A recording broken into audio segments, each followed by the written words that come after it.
dirt road off a 2-lane past a shot up county sign. Squeaking of a backyard screen door letting you know that it's The Putnam Personalities podcast exists to highlight the good, the positive, and the inspirational in our community. This episode is not an endorsement of any political or religious ideology. This podcast is a simple interview to get to know our friends, neighbors, leaders, and colleagues on a more personal level. Sit back, grab some sweet tea, and enjoy today's interview. Sounds like home to me.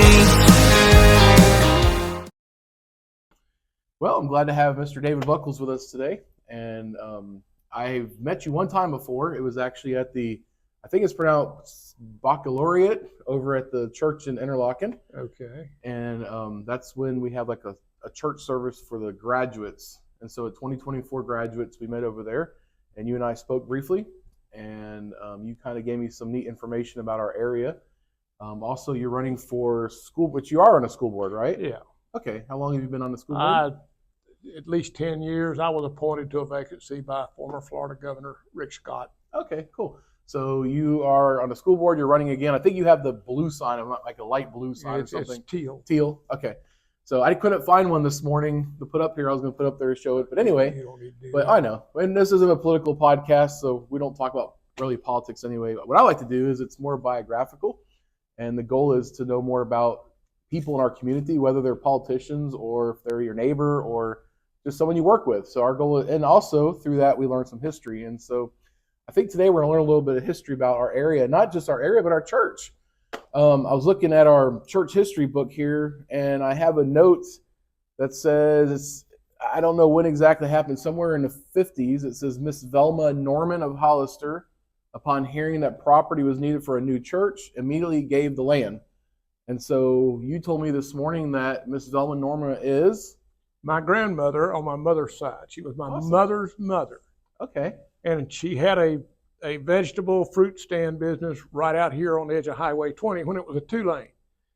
And it was kind of neat because, I was born in 52. So by the time I can remember back to, being a pretty up about kindergarten age, she didn't have indoor plumbing. So we had a privy, an outhouse, Okay. and, out here back at the church, and it's kind of scary at times. But we, came here, and I watched her do business, and people would stop and they'd buy vegetables and fruit and stuff like that for many years. And eventually we had to move her into Palatka, and as she got older. But I was talking to you, and I think it would be a very high interest that I just read a quick paragraph out Sure. of this book, A River Flows North, Okay. about the history of Hollister. And it's just to kind of give people an idea that really the church was the foundation of the whole community at the time. But briefly here on page 248 of The River Flows North, which was written by Brian Michaels, it says, Hollister was first settled in 1881 and was formerly called McWilliams. The Florida State Gazette stated in 1886-87 that it has a public school, a Baptist church, steam sawmill, and 1 store. Lumber, oranges, and strawberries are the principal shipments. It named Joseph Brenting and Mrs. Joseph Truitt as teachers, and Reverend D. Glisson, pastor of the church. W.O. Livingston, blacksmith. J.C. Lowe, postmaster and general merchandise. J.H. Marville Company, sawmill. H.E. Morton, wood dealer. And Putnam Livestock Company, stock raisers.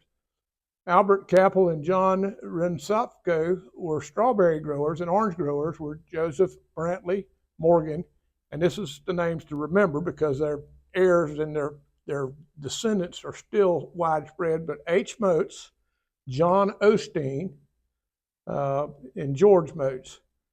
John Moats, Mrs. R. Osteen, and then there were some other people that no longer are here. But I think it's important for people to realize that, the Baptist Church in Hollister has been the community center. It was the place to go if you had an emergency. It was the place to go if you were hungry. There was nowhere else to go. Right. And so it was, it was an interesting situation. And It's neat to hear those names. I know here it says Sunday, July 11th, 1954, a meeting was called for the purpose of organizing ourselves in the Holler Missionary Baptists. And then it says the charter members were, and it mentions James Chester, James Rachel Chester, Vivian Chester, Gwen Chester, and then Sarah Osteen, Yes. Russell Chester, Lillian Chester, Arthur Chester, and 11 by statement. And those are More Chesters, Moats, Sweet, Dowling, Bob Dowling. And so that's pretty neat to hear some of those names. Those are names that we've heard a lot. And Buckles is actually a name I've heard quite a bit in the area too, but I don't know who all you relate to and who not. My dad brought he was from Barberville, graduated from Barberville School, and served in the CC camps, and then wound up in Palatka working at McLean Iron Works, which later he bought out and became Palatka Welding. Then he brought his brother Clifford Buckles, whose daughter is married to Danny Deloach down here off of Dunham Woods, and he brought my uncle Leon Buckles, Leon and Rita, who I you probably remember. Those are the ones that I've heard most about. Because they came out and started residing in the Johnson area after they'd lived in the Bostwick area for many years, and then their last years were out here. And Leon was very active, like my dad, in the land development and clearing business, drag lines, stuff like that. But one neat thing about my grandmother's place here by the highway was that she knew I liked to pick up Indian arrowheads. I mean, and if you go in here and you read in this book about Manville, everything was citrus out here in the citrus industry. And it mentions in here about how they could find countless Indian artifacts and arrowheads everywhere they turned the soil up. And she had a couple of trees planted, and the man that did it, when he dug up the dirt, found these 2 spear points. Oh, wow. And this necklace piece called a gorget. But right here at the church. Yeah, touch those? Yes, sir. Okay. You certainly can. But, there were, you're on soil that was inhabited by Native Americans for thousands of years. And so these are pretty old then? Yes, sir. They look new, but well, no, they're probably a couple thousand years old. Really? That's really cool. Yeah. That's really neat. So those are found right here in property. Right here. And when my grandmother, that was my stopping point. I worked for years picking up roots behind the roads that my dad did and developed.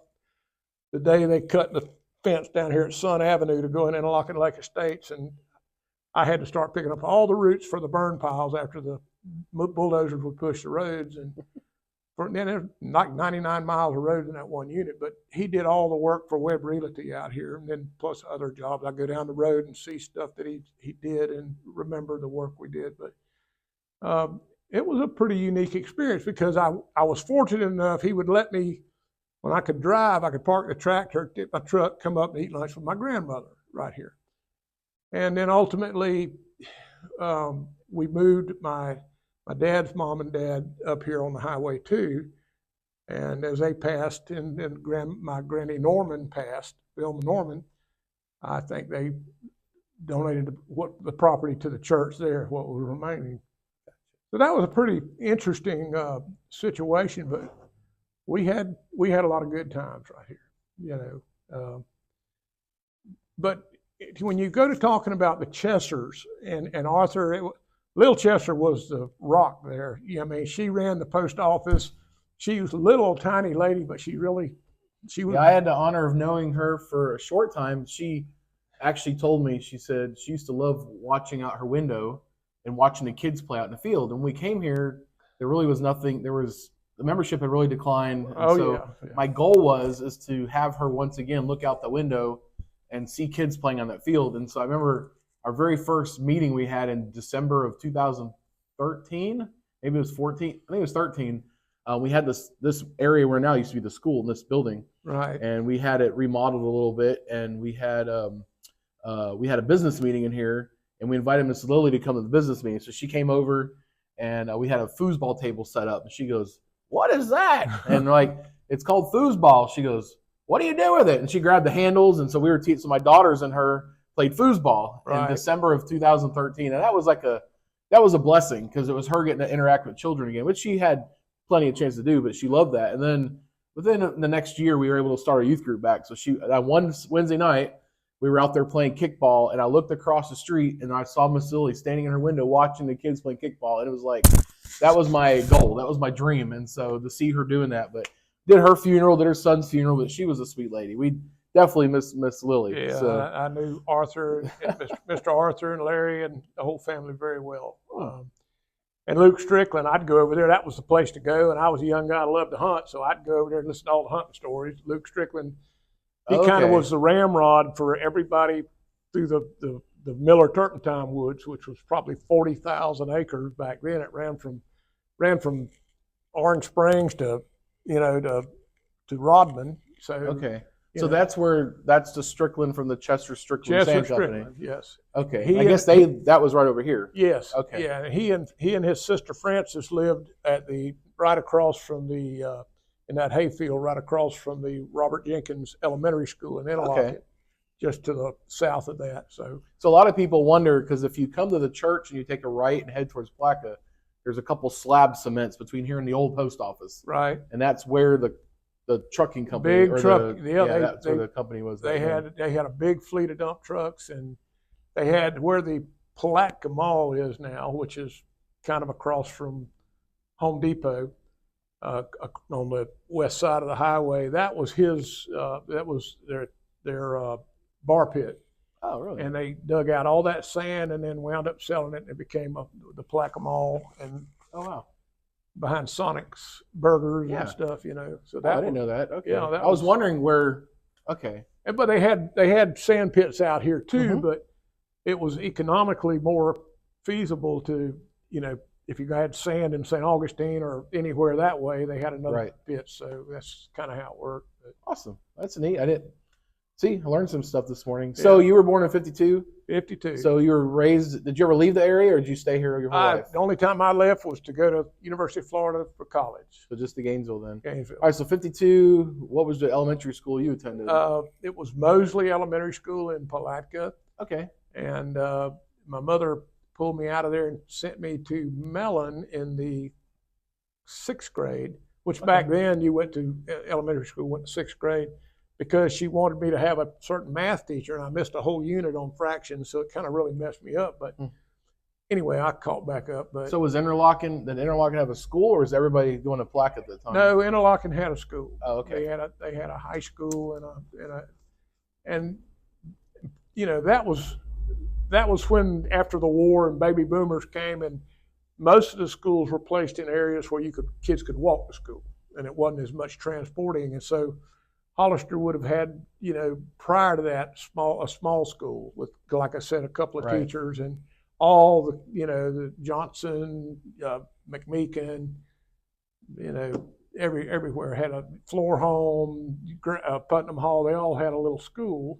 Barden, way out in the woods. I can show you where the old Barden school site is. Okay.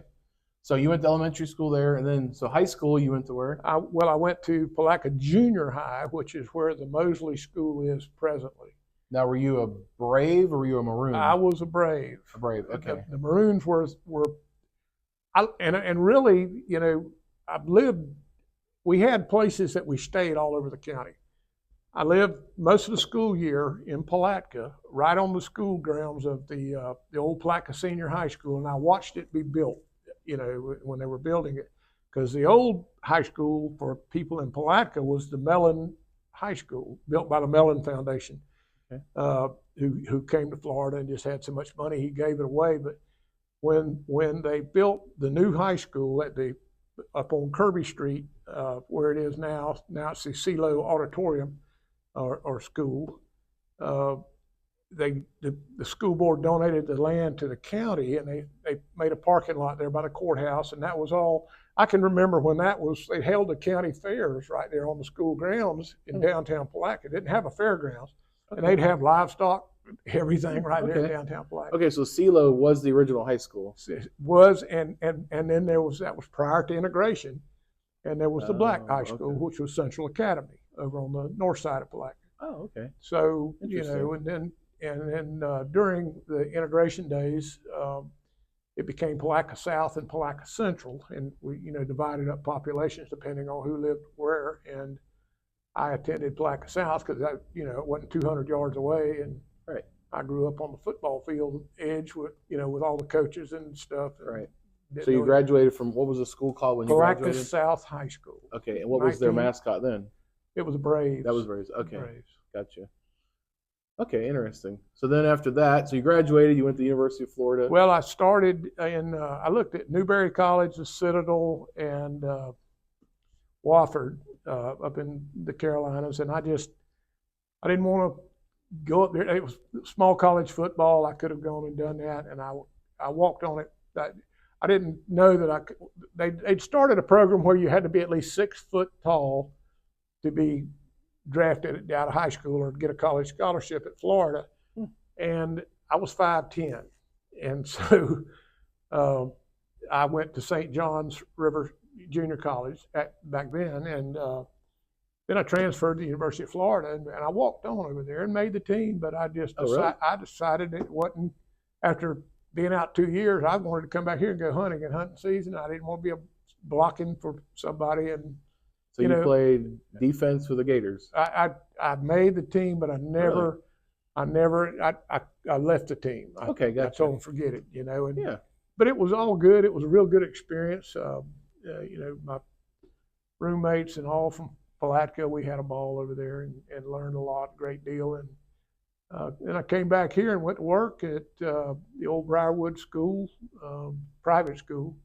It was a time when they weren't hiring in public schools. It was a strike going on by the teachers unions and stuff. And is that Briarwood with a G? Briarwood. Okay, so Briarwood. Now, where was that at? That was right there on Horseman's Club Road, where they're building a new school now. And just the neatest group of kids and all. I got to know a bunch of them. And was it affiliated with a church or a business or? No, it was a group of parents in Palatka wanted a private school. Okay. And I look at how things have morphed since then. Back then they wanted tuition tax credits for people who sent their kids to private school, but the government wouldn't budge, and now it's gone into homeschooling and the various modalities of learning that there are available now. So I've watched it progress over the years, and people should have a right to pick what they want their children to do. So were you like a certain grade teacher, or did you teach a certain? I taught subjects? Americanism versus communism, really? And then I was a athletic director and coach for the school for 3 years, and then I wasn't in the Florida retirement system. I lived out here off of Lake Grandin on some land that I still have, and I would commute back in too. And my oldest daughter, she attended first grade here at Interlochen Elementary School, and I just decided it would be easier. We wound up moving to East Palatka, and the superintendent at the time of the public school system was my high school principal, and he called and asked me to come, would I come to work for them? And I said I would, but my first job in the public schools was I ran the first alternate class for kids who were in lieu of expulsion or in lieu of being suspended from school. They would be in the class where I was, so I handled discipline. And I worked at Price Middle School for 1 year, and then they started a program at the district office, which was the old Campbell building in downtown Palatka, for kids that were being expelled from school for drugs, for violence, for whatever reason. And I did that, and of course it was worked a year or two, and then I did it for 1 year, and then they made me a dean at a middle school of discipline. So but I don't know if you want to talk about me, but I was just going to talk about Hollister. So no, it's fine. I like to know. Well, it's a biographical type of podcast. Well, I like to know about you too. So. Well, I went on 3 years as a dean at Beasley Middle School, and the crazy thing is you don't realize when you do discipline or you catch somebody with drugs at school, the problems that ensue. My kids they were little, and they'd get a call from. Back then, they didn't have cell phones, but they'd get a call from some mad kid and I'd say a teenager that would say, "We're calling from the highway patrol. Your dad's been in a wreck, been killed on the way home." It was just that bullying, that kind of stuff. And But that's par for the course when you do that. And as a dean, I took loaded guns off of kids. I know what it's like to have to take a knife off of parents. So that was before you had resource officers. Well, we were close to Palatka Police, but right. Yeah, but even with a resource officer now, the problem you've got is if you've got somebody that's wanting to shoot up a school and they study it, they'll know where the uniformed officer is. And right. the Guardian program they've developed is pretty neat. Right. So, but more about me. I mean, I did 3 years as the dean, and then the superintendent Overturf called me in and said, I want you to go to Palatka High School and be an assistant principal. Well, I cut a deal with him. I was living in East Palatka by then, and I said, I'd rather go to Browning Pierce School, which was a 2-campus school in East Palatka, instead of going to Palatka High School. And he allowed me to do that, and because my kids attended the school there. So Overturf, let me stop there for a minute. So that would be Charles Overturf's dad. He was a superintendent for 12 years. So now he's the supervisor of elections? Charles that's his son. That's Charles. Okay, but yeah, that's what I mean. But his dad was dad was the school superintendent. Yeah, that's a name that's popular on the area too. So. Oh yeah, I mean you couldn't help but love him. But anyway, right. That's neat. But Mr. Overturf allowed me to do that, and then they passed a bond issue in the early 80s. It was about as miserable as what we've been through with this past one, with people not liking it. But anyway, be that as it may, we built some new schools, and we built a new one in San Mateo, the new Browning Pierce. Okay. So it wouldn't be a divided school over a mile apart, and it just made it so much better. And then Overturf, he made me principal or selected me to be the principal there, and I didn't bring a book because I didn't know we were going to get into my personal stuff like that. Oh no, that's okay. But I mean, I was a principal I was recognized as a high poverty, high achieving school, one of 21 model schools in the state of Florida. This was in 95 or 96, I suppose. Okay. And having a large amount of children who live in poverty but beat the norm. They do better. And we were one of 21 schools, like I say, a model that Frank Brogan, who was a commissioner of education at the time, used to be elected position, and he went to work after that with Jeb Bush, and then and after a few years, I became the school superintendent and did that, and now, and I worked with Jeb Bush, and I could go on about. Nice. I met George W. Bush for stuff we'd done in Putnam County and got to shake his hand and enjoyed that. And that's good. Spent a lot of time in the governor's mansion. But, I never have really liked being away. I always wanted to be here. Yeah. So. No, it's good. Well, we don't. So I guess the concept is I like to know about people, like who they are and what they've done, because we can always say, any politician, I'm not saying you, but politicians can always say, if I win, I'm going to do this. The truth is, you don't know what you're going to do because you're not there yet. So people have all these big dreams and all these promises, but the truth is, what you've already done, to me, is an accomplishment. And so getting to know more about you and even your background, and I didn't know you were a principal. I didn't know you went to, I don't know anything about you. So if I see your name, David Buckles, I'm thinking, I don't know who I'm going to vote for. I haven't researched yet. So if I'm going to decide who I'm going to be voting for, I'm like, I don't know the person. Like, how do I know anything about them? Like, how do I know you even have background? Instead of know that you were a principal and taught and all that. That's good. I'm glad to know those things. Yeah, it's like my mother. It's part of your biography, and that's what's important. Yeah, and like right here, my Aunt Ruth Tuttle, Jack Tuttle's mom, was a teacher here at the school that y'all had here, and along with Miss Crane and Miss Holbrook, and how she put up with Buddy and Matt Holbrook. Never know, but bless her heart. I think it's funny though, because you don't have to give the names, but you were telling me because you were asking. I showed you the auditorium because since you've been here last, it looked a lot different. But I think it's funny you're telling me a story. I won't mention names. I don't think you wanted to, but how one of the boys was acting up, and you said his mom was like 2 rows back and took her purse and like slung it over the pew and whacked him in the head. And I just think stories like that are great. Larry Litzel can tell the story because he witnessed that. But yeah, it was a great time. You had the Litzel family, but if you went, like I said, if you went to Interlachen from here, there wasn't but Ralph Atkinson's filling station to get a cold drink and peanuts to put in it. And then you get to Bud Uzina's filling station in downtown Interlachen. And this is a small child. then you'd go to we hunted, and my dad had a hunting camp at Cedar Landing on the Ocklawaha River, and that was before the barge canal. And you'd go to, it was a dirt road, 315 south from Interlochen to Kenwood, and you'd take the ferry across the Ocklawaha River. Mr. Louis Hampton ran the ferry, and you'd see him all over here because he had a big, long, wound up hook on a stick that he would get gopher tortoises out of holes to eat. And you could legally do that. Oh yeah, so nowadays you can't even, Yeah, they called them Hoover chickens because that was, when people were hungry during the Depression, that's what they lived on here in Florida. But, it's progressed. I don't know that all the progress has been positive, but Right. There's a lot of good people here. As you were talking, I was thinking, because you were mentioning how they were clearing land here, and your family was helping clear land. And it's funny because now, there's talks again, and there's some growth that's happening in our community. So what we see now as being a small little rural community, you've seen it expand way beyond what it was way back even when you were a kid. Yeah, So I'm it's kind of crazy to think I've about been that. a hunting enthusiast my entire life. I grew up in a hunting camp. We had a hunting camp also in Bunnell, where my grandpa Buckles was raised at the Buckles homestead down there off Hall Creek. And,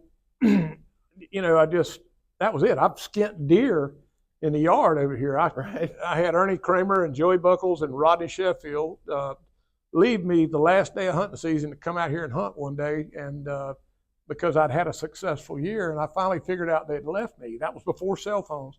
And I got in my little blue Volkswagen with my white leather interior that I inherited from my sister because I was in college. And I headed out, and they'd cut some timber on the edge of Highway 20. And I looked, and it was a frosty morning. There was a nice buck standing there. And I shot the deer, and legally you could do it back then, and put it in the back seat of that Volkswagen with blood all over the leather seats. Drove it up here to my grandmother's and had to wash out the car, and then I flagged them down as Ernie and Joey and Rodney, as they came back by, and made them carry it to town for me. But I mean, it's changed so much, and the growth that's trying to come in from St. Johns County, and it's not just going to be from the Hastings line on. This new interstate connector that came across at Green Cove at Shands Bridge is going to really impact Palatka as well, coming from the north. And I think even if people don't want it, it's still going to happen naturally. You can't stop it. You've just got to figure out a way to make more of it pay for itself. And Right. The one thing I don't want to see, and I hope we don't get back into it, because years ago, commissioners did pass impact fees, which are necessary in many circumstances. But the problem is, a Pastor Jason like you will be out here, and you'll have 10 acres of land, and you'll have a child that wants to live there, and you've kept it in your family or had it for 20 years or 15 years. And then your child goes to build a house on an acre of it, and they want to charge them a $10,000 or $7,000 impact fee. So there's got to be a lot of study and thought done, and it never ends. It never ends. I remember years ago, I thought there was an impact fee in Florida if you brought a car into the state that's never been registered before. There was an impact fee at one time, something weird like that. So there's just I don't understand. That was back like in the 90s, but there's a lot of things like that I don't understand. I'm not into politics normally. I'm not really big into that. So there's a lot of things I still don't know about, but I like to learn about those things. It's pretty interesting. Well, back when the county passed the Better Place plan, they came to the schools and asked that I prepare a vision plan for children. And one of the problems we had was the highways had, like if you went 315 or even on 20 in places before they four-laned it, I mean, the drop off from the edge of the highway to the dirt was sometimes 6 to 12 inches. And I know what it's like to get a call that one of our students been in a wreck and got trapped in the car and burned up on the way to school. I know what it's like. It's bad. And I wrote a vision plan, and of course they didn't bond it and go ahead and do what they should have done, or I felt like at the time with the money, but I'm not a county commissioner, and I go to one of their meetings and I'm lost. Like if they come to another school board meeting, they'd be lost. Right. It's totally different. The Florida school laws and what they deal with it's like apples and oranges. It's just the opposite. I understand. But we've got we're gonna have to figure out a way. I've heard my entire life, and I had a friend that worked in the pump business named Stephen DuPont over in Federal Point, and he was a very thoughtful guy, but he always said he'd always heard you can't stop progress. Right. You can't stop it, but you got to find a way to make it rational and not destroy the quality of life. I rode earlier and looked at some of the places around here. I went down to Roy Wilkinson's old place down here on where Mike Barrican lives, right down the old Hunter Road, and everything's paved. And I'm like, gee, this used to be dirt road. Yeah. And of course, the train used to run somewhat through there as well. Yeah, I mean, I used to have to, where the cows could get around the train track. I mean, the train would run over the cows that were on the train track, because it was basically open range from the Highway 20 all the way to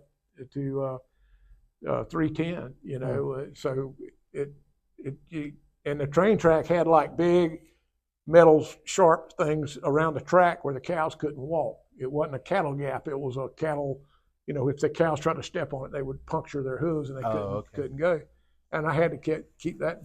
I helped, keep that for Mr. Lloyd Osteen and different ones. But you just had some wonderful people out here, and Hollister's just a great place. A lot of good memories. And we're starting 12 years this month, and I've seen a lot of changes. I've been part of some of those changes. We've had to do some of those things because, we have 6 buildings on property, and a lot of times those buildings start to wear down, and things have to be done to keep up with them. So I've been a little bit of those changes, but yeah, it's pretty interesting. So you're a hunter, so I don't think we can walk away without hearing at least about your most prized or biggest kill or something. Like what's something before I go to that, brag about? Well, before I go to that, I will say that Pastor Edgar Wilkinson that used to run this church for many years. Yeah, almost 30 something. He was a great friend, but Dad was doing a development down in Bunnell, down off of 305, and they called it the Mondex down there, which there's a Mondex also here in Putnam County, but it was the same company, but just different areas. But Mr. Wilkinson would come down, and he loved to hunt, and he would be out there walking around with his gun. And of course, I was a little more advanced because I learned to bow hunt early. I had a school principal that taught me how to get up in a tree and kill deer with a bow and arrow back when nobody did it. You could have put all the bow hunters in Putnam County in the cab of a truck and ridden them around, but we did most of our hunting. I forgot that was on. That's all right. Down in Flagler County, but and I got to know Pastor Wilkinson very well, and it was so funny because my Uncle Leon, I had leased the Cabbage Creek area out here off of Cousintown Road from Mr. J.R. Hansford, who represented the Huntley family, and they leased to Iluka and all them, the mining up there. And I think, and my Uncle Leon, I wound up giving the lease or turning it over to my Uncle Leon, and Pastor Wilkinson, I'd go out there to hunt, and he'd had a place just west of Hewitt Lake. And they called it, and we named it the Preacher's Hole because he just wouldn't leave it. And to this day, it's called the Preacher's Hole. If you're on the radio and you hear the dogs are going to the Preacher's Hole, we need to get to the Preacher's Hole. They're talking about Edgar Wilkinson's favorite spot. And that's over in Cabbage Creek? It's really south of Cabbage Creek in Little Orange, right on Little Orange Creek. Okay. But it was pretty neat. He was just a super, super guy. Big old strong man. I think we talked, I didn't release it yet, but we did an interview with Mr. Masters, Quincy, and he mentioned Pastor Wilkinson as well. And the thing that I always found interesting is his gravesite, his tombstone. It just has his name and then his date of, death and birth and death. But then it just has those 2 words, "He stood." And I thought that was pretty interesting that he was known for being like a gentle giant. He had very strong convictions and he stood on them, but he still loved people. He did. I treasure that. So, but when I can still remember it getting daylight, and I'd look down the road and I see this great big man standing in the road. And I'd say, "Oh, that's the Preacher's Hole." So that's Reverend Wilkinson. So, and he'd kill some deer, and we'd go down there and help him load them up, But all right, so now your biggest kill. Well, what's your best? I've killed 10, 11 point deer. I mean, I've killed a ridiculous amount of deer in my life. Right. So there's no need even going into that. I understand. I really don't even care anymore. I use my skill and ability anymore to put grandkids on them and Gotcha. little girls. And I've got a granddaughter that just graduated from Palatka High School that's probably killed as many deer as any girl in the state of Florida. And she's done really well, from 12 points to no points. You know. Well, if she was in the, if she did the hunting classes for FWC to get her license, she must have taken it here. Yeah. I'm assuming. Well, or I don't know where she took it, but Because we do it. This is every month they have the hunter safety. hunter class. safety. Thank you. I couldn't think of Yeah. the call. We do it here at the church. We do it in this building right here. Yeah, we do actually. it in schools or have done it over the years. Really? So I don't know exactly where she did it and the other grandkids, but they've all been through Well, it. that's neat. They've all been good hunters and done well. And I've got 8 grandchildren. 2 of them are currently, 3 of them have already graduated from high school. 2 of them are studying to be school teachers. I'll just go ahead. My mother was a teacher. I had a sister that was a teacher. My 2 daughters are both teachers. One's at James A. Long in her 27th, going in 28th year. Oh, wow. And one of them's Florida virtual school teacher. And then I've got, 6 granddaughters who, like I say, 2 of them are studying to be teachers, and one of them that wants to be a veterinarian. And then I have 1, 2, 3 more granddaughters in school, and 2 grandsons. And all of them were active in girls' athletics, and between all of them and hundreds of their friends, they all call me Papa. So if I hear somebody yell Papa, I know who it is, or Papasaurus. I'm like a dinosaur, Well, it's neat because my family's the same way. My dad used to teach at a school in Tampa. My sister is a teacher in Spring Hill, Florida, right now.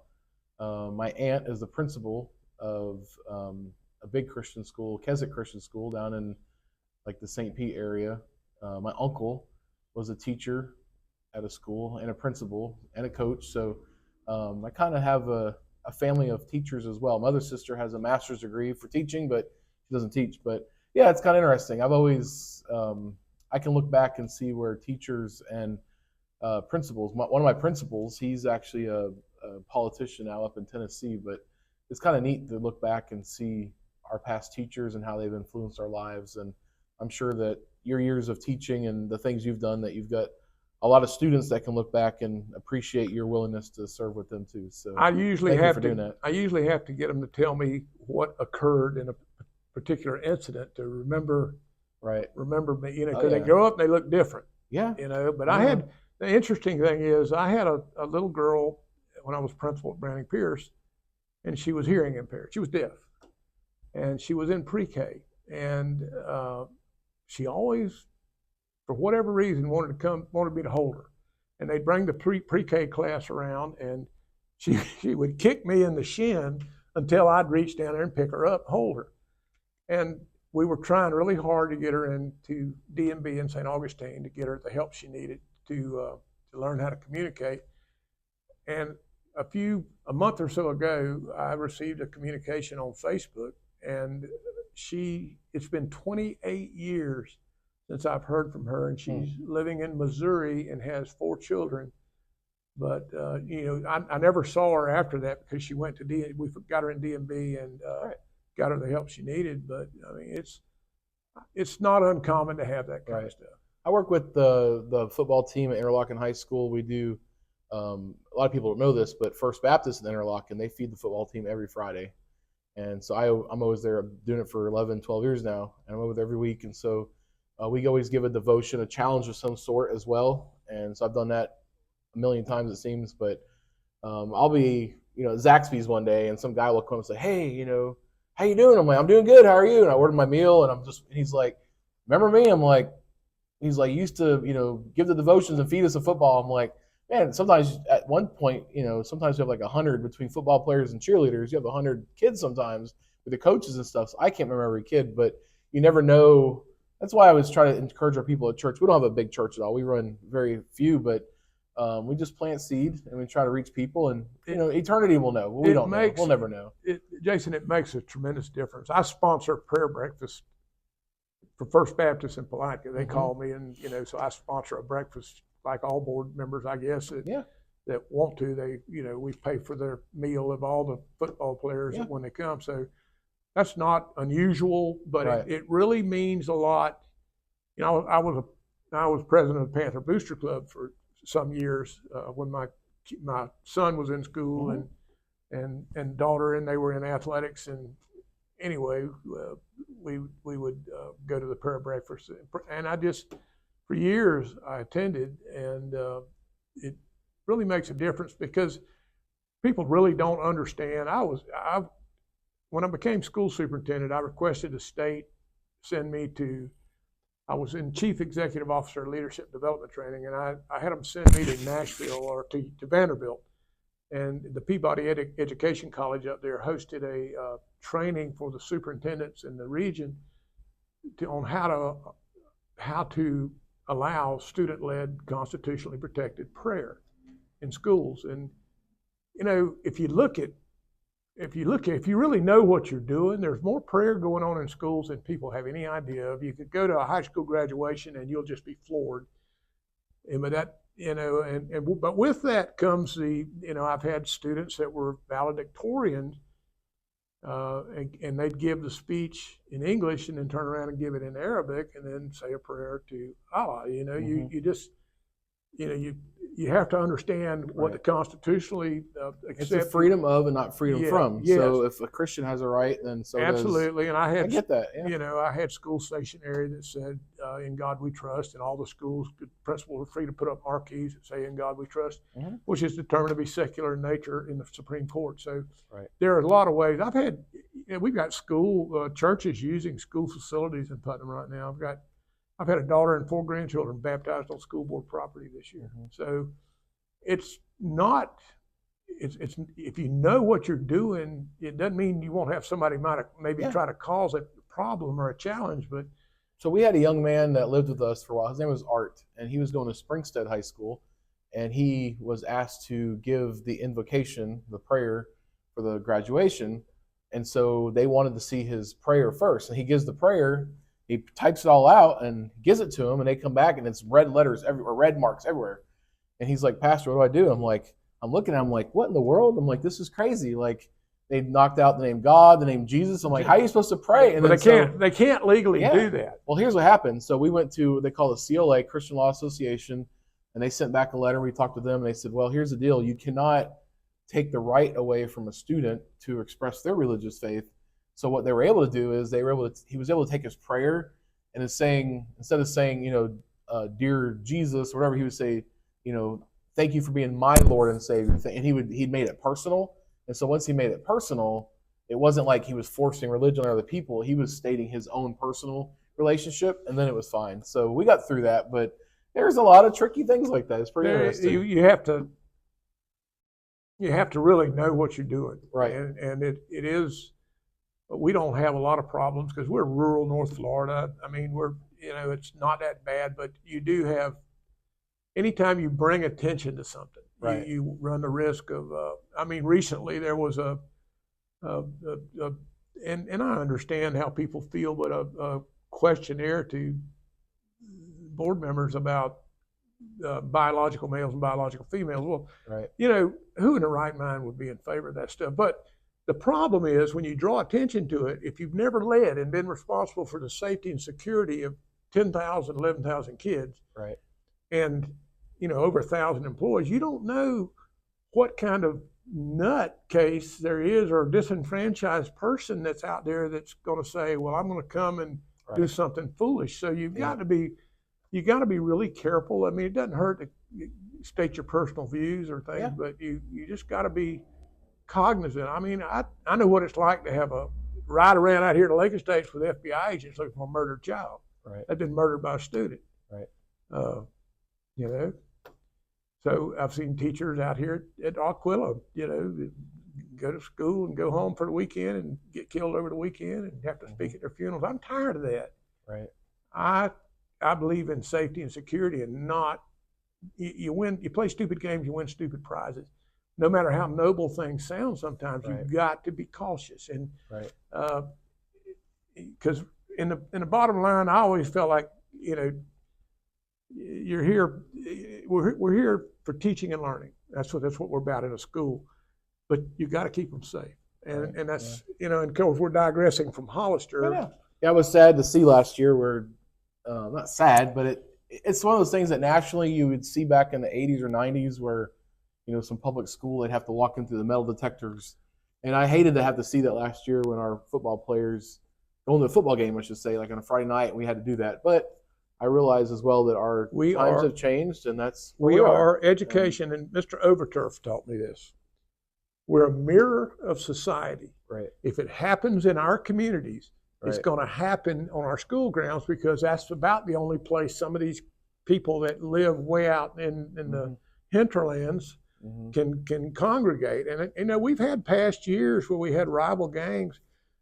And just to give you a little perspective, we have, there are more kids that enroll in kindergarten in the South Putnam Elementary School that can't speak English than ones that can speak English.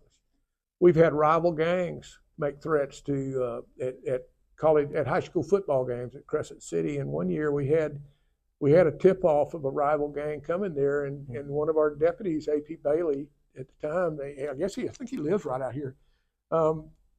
Super guy, but he caught one of the guys that had an AR-15, and they got in a wrestling match, and he got his leg broke in the fight. And I mean, people coming to a football game to kill people. So yeah, it's crazy. That's the world we're living in. But we are, like CL said, and I still say it, we're a mirror of society. If it's happening in our communities, it's going to happen in our schools. And okay, now I get CL Overturf. He was so that was the superintendent. Oh, okay. Now, see, I didn't think about that. Okay, yeah, so that's why there's now that put a little more. That's cool. Had a little ding, little light came on there. Yeah, so. Well, hey, I appreciate. I enjoyed getting to learn a little bit this morning about you. Like I said, I've never. This was kind of one of the ones where I met you once in a 2-second conversation, just to shake your hand, and don't know anything about you. So I thought it was cool to get to talk to you this morning and know more about you and your history, and get to know more about the history of our church and history of our community. So, anything you want to say in closing? Just. Whoever lives in the Hollister area needs to continue to support this church. Oh, I appreciate because that. It has been the lifeblood since the 1880s. Yeah. And really in all of our communities, I see the hungry people. I go out and watch our food vans feeding people out here in the backwoods. And I go to Crescent City, and I've ridden the buses to haul food to people that are hungry. We have a lot of poverty and a lot of things that you don't really see every day. But if it wasn't for people like you that are willing, and the Edgar Wilkinsons, it would be a bad world, and it is a bad world without your faith in the Lord and people that are willing to serve and do the things. Go over there and watch Deborah Blackshear helping feed the people at the shopping center over here that. And with that little food bank they've got, and show up one day and just watch the people. There's some hungry people. It's pitiful. It's really pitiful. But I think Hollister's come a long way. It's still got. I'm waiting one day we might actually have a traffic light here. I don't know. I'm just curious. I will tell you that the state of Florida.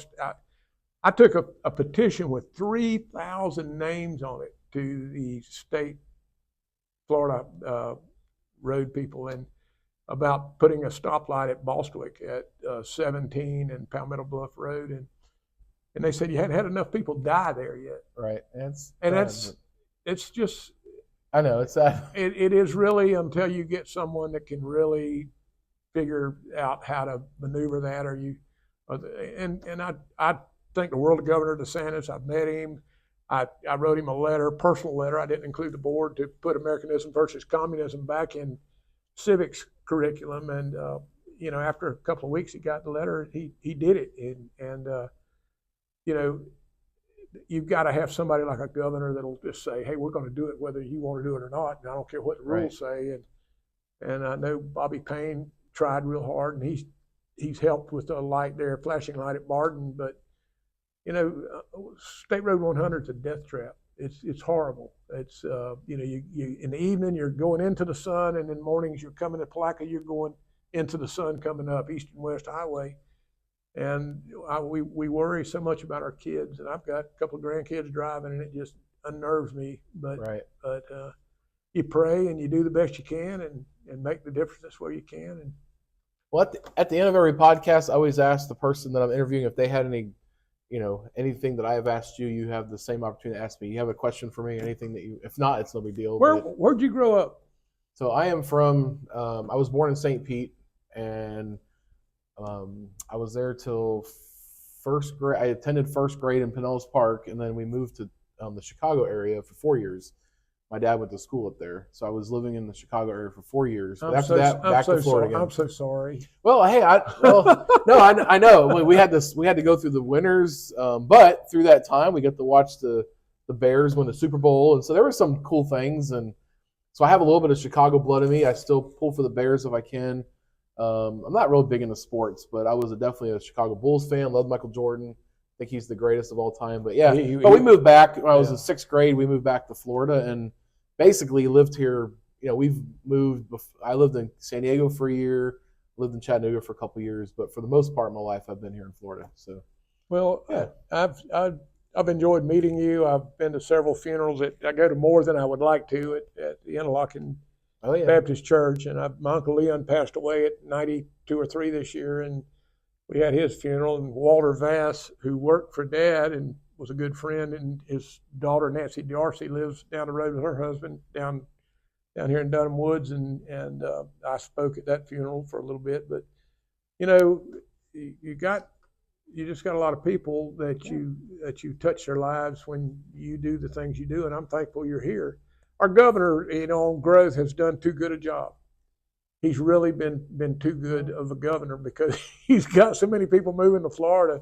You can't even. But we've enjoyed the ruralness because, again, I lived in Florida my whole life, but in St. Pete, we stopped for a minute. We lived in St. Pete, so we're literally, that was a lot different. So moving here, this was kind of different for us. Yes, didn't realize this part of Florida technically existed, so a lot different. Fortunately, the Florida Greenways is saving a lot of what we've got now. With that comes bears and panthers, and I've got panthers on game cameras, and it's not uncommon to sit in a tree stand and see 6 bears in an afternoon now. Oh yeah.